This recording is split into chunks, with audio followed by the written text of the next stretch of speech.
fantastic environment, and I think in an idealistic world, that's the way it would be. I think the reason it's not happening today is that I don't think many men actually benefit from marriages or relationships anymore. And people are always going to have to require some degree of incentive. I think that we've set up the world now in a way where men are seen as worker droids. They're expected to go work all day, come home, clean up as well, share the cleaning with the woman, no meal prepared for them, not have any authority over the household, and just be a worker droid and be sad. And I don't think that many people understand that men are intrinsically wired to desire respect amongst our peers and in our environments. This is why CEOs work so hard, because they get respect in their company. This is why we all want so much money and fast cars and status and influence, because we're respected. Men desire respect like we desire oxygen. And if a man's coming home to a household where he doesn't feel any respect, he's not going to want to be there for very long. And I think the way you fix this is you need to understand that many men don't have an incentive to be in the house anymore. I think that it's actually would be quite easy for a woman. In fact, there's a couple women who even say this on YouTube. I can't remember their names, but it'd be quite easy for a woman to make a man really happy with super basic things. Just go up to your husband and say, hey, you know more about this. What do you think about this? That would make most men's world. And there's so many sexless marriages out there with men who work their ass off and they come home to a sexless marriage and kids who don't fucking even like them.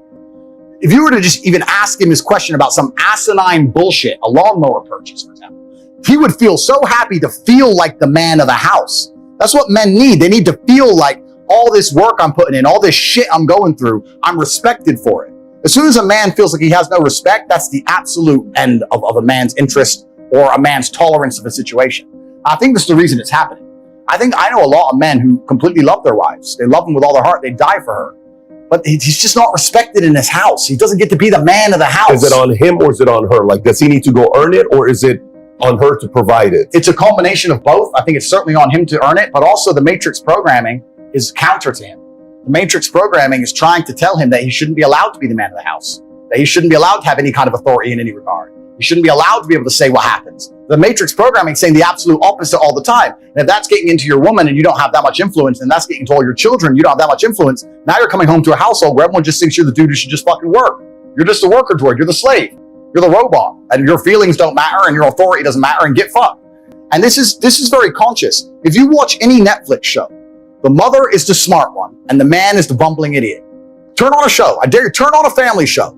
The mother is the one, hey, calm down, I'm smart. And the man's the like, oh, beer. Watch any of these shows. They're trying, Guy, the Simpsons, Married with Children, any of it, all of it. They're reducing the man to just a bumbling idiot. And it's very hard, I think, for a lot of men to accept being in a position of constant disrespect. I'll tell you this now. If I had to choose a long-lasting marriage with a woman who loved me or a woman who truly respected me, I might choose respect over love. Even though they're the same thing for a woman, because she loves you if she respects you by default. But if I had to choose, I'd choose respect. I've been through too much and worked too hard and go through too much in day-to-day life to come home to my house and be having battles over asinine bullshit. I take care of you and I love you with all of my heart. I would die for you. If someone broke into this house, I would engage the invader and die. Please just cook dinner, please. Like, what do you want from me? What more can I do for you? And once they feel disrespected, this is another thing about the world that a lot of people don't understand. It's disrespect that will drive a man to the most heinous of crimes. It's disrespect that starts the school shooter bullshit. It's disrespect that makes men go to jail for life sentences. It's disrespect. When you truly disrespect a man in a public and permanent way, that's when they switch.